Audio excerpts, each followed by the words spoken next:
Hey everyone, I go by V Lauren on social media, but you can call me Victoria, and welcome to another episode of Witness to Glory.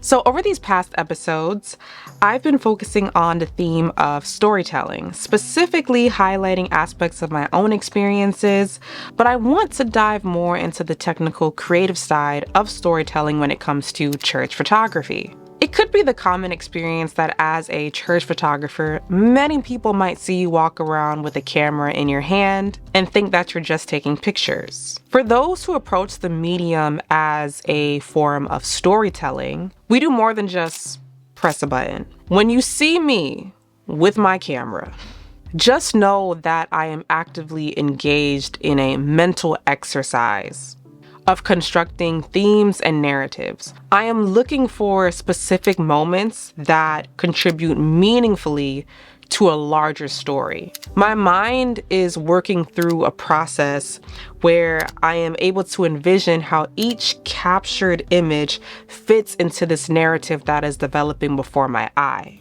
I'm even thinking about how to compose these images in order to do this effectively. The photo is a culmination of a deliberate, intentional creative process. And that's what we do every Sunday when we take pictures in church. Or, if you're taking photos on Wednesday, Thursday. But point is, that's what we do as church photographers. We're engaging in this mental exercise of constructing narratives and themes. Now, a personal credo of mine as a church photographer is that I don't take pictures of things that I cannot explain. And this, for me, specifically applies to church photography. When it comes to other types of photography, it's not really that big of a deal. Photographs tell a story. And if you're the one taking the photo of it, you should be able to convey or communicate that story. Like if someone were to ask you, how would you caption your image? And it's like, I don't know. I got nothing. Probably shouldn't take the photo. I think there's a level of sacredness to doing church photography, not because it's relegated to the building, but the people, because the people are the church, the body of Christ. And that's the sacred aspect of the church, is that we are living sanctuaries for the Lord, not just the physical sanctuary. So you should be able to explain what it is you photographed. So if you take a picture of someone kneeling at the altar, you're going to know when they came to the altar. The viewers might not know. They'll only see the image of a person kneeling at the altar.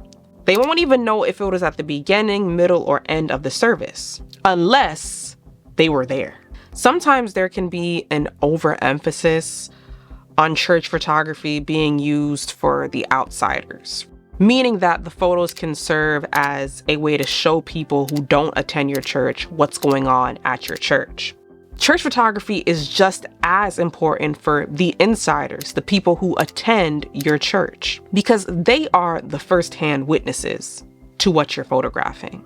They can add context to your images in a way that the outsiders can't. So your storytelling is for both the insiders and the outsiders, the people who know and the people who don't know. The insiders will have more details to filter their interpretation of your photographic narrative, whereas the outsiders won't. But you need to capture your photos in such a way that the outsiders can interpret the narrative that's similar to the insiders. The insiders may be able to explain the why, the how, the when. That's great. But both should be able to explain the what when it comes to your photographic narrative. So to do this effectively requires planning. Ask yourself the question, what type of story do I want to tell? Then think about story structure, beginning, middle, and end. Who are the main characters? What's the plot or what's happening? And are there any prevalent themes? So a perfect example of this could be Mother's Day. So what does a Mother's Day at church look like? What type of story do you want to tell about Mother's Day at your church? What is the order of a Mother's Day service? This will be your beginning, middle, and end. Who are the main characters of Mother's Day? First Lady, mothers in the congregation. And this line of questioning not only works for thematic Sundays like, Christmas or New Year's service or Resurrection Sunday, it also works for regular Sunday services and Bible studies or any type of meeting that your church is having. The next thing to think about is how can your photos answer these questions? And the key is composition, which I will go much deeper in talking about composition in the upcoming episodes, but for now we're just going to keep things very simple and basic. So I've broken it down to 3 points for your consideration. Main characters. The most important part of photographing your character, if it's not a headshot, is what are they doing? This adds context for the viewer. Are they preaching, singing, playing an instrument, serving? What are they doing? I try to photograph people engaged in some sort of movement or activity because I think it makes for better storytelling. The second point, shot types. Shot types work in putting your main characters in a scene, so the viewer can see what they're doing and where, which helps in telling the story. But you have to remember this: the farther away or the wider the shot, the more context is given to the viewer, but they lose a sense of closeness to your main character. And so the most basic 4 shot types are wide shot, also known as the establishing shot, which establishes the location, a long shot, which shows head to toe, a mid shot, which shows waist up, and a close-up, which focuses on the face. Each of these shots have a different impact on your viewer. So if you want to show more what's happening in a scene, use a wide or long shot. But if you want your viewers to connect with your main character, use a mid or close-up. Now, what will also affect your viewers is point 3, which is your angling and positioning. You should ask yourself the question, how can I position and angle the shot to add depth, emotion, and character to the subject? Now, ways that you can do this is by taking either a high position or a high angle, which is taking the photo by placing the camera above your head or moving to a higher location and photographing downward. Or you can use a low position or low angle, where you take the photo at feet level, crouching or kneeling and angling the camera upward. Or you can shoot at eye level, which is the level of your eye's line of sight. Each of these has an effect on what the viewer sees and how they interpret your photographic narrative. When it comes to photographing a preacher or a praise and worship leader or any person with a mic, I like to shoot at eye level, but then for variety purposes, I also like to shoot at a low angle.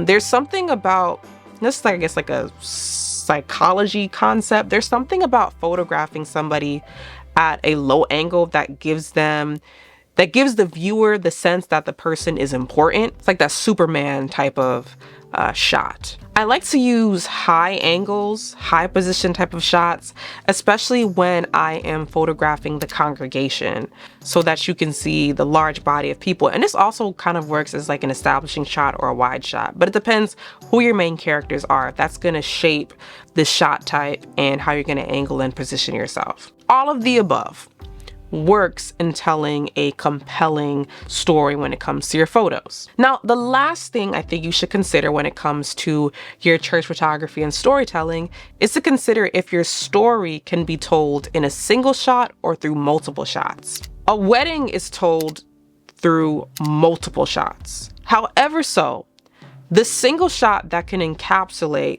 the totality of what was documented is the kiss. That is like the climax, that is the pinnacle of the wedding, the kiss, right? You mess that shot up, you kiss your photography career goodbye. It's that serious. Now, when it comes to church photography, this is more difficult. There isn't that anticipated or expected crescendo type of moment that you have at a wedding. That's why 9 times out of 10, your story is going to be told through multiple photos rather than one. And think about this in terms of an Instagram carousel.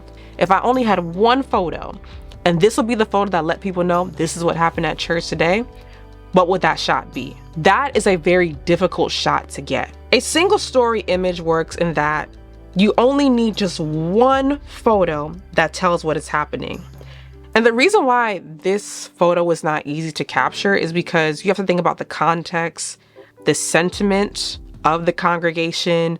Also, you have to be positioned at the right place, and you have to be ready to take the shot at the right time. There's a lot of technical aspects, logistical aspects that goes into getting that shot. When the viewer sees this, be like, this is exactly what happened at church today.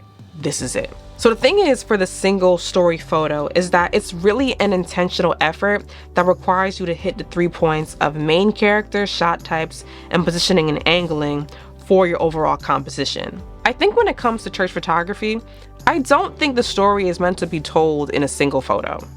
I don't think so. So don't try to aim for that, but just document the service as it's unfolding. And sometimes you might capture that moment that is like, that's a shot. So you can only document what is going on. If you've been taking photos as long as I have, then you probably do these things without even thinking, like, this is just second nature to you. But the thing is, if you are new to church photography, I want to provide an easy way to break some of these things down. Or maybe you are experienced and you feel kind of stuck. Maybe this can be a new method that you can try when it comes to documenting what's happening at your church. Like I said before, when people see us walking around, this is the mental exercise that we're going through, where we are constructing narratives and themes out of what we're seeing. And this is the work, truly, of a witness to glory.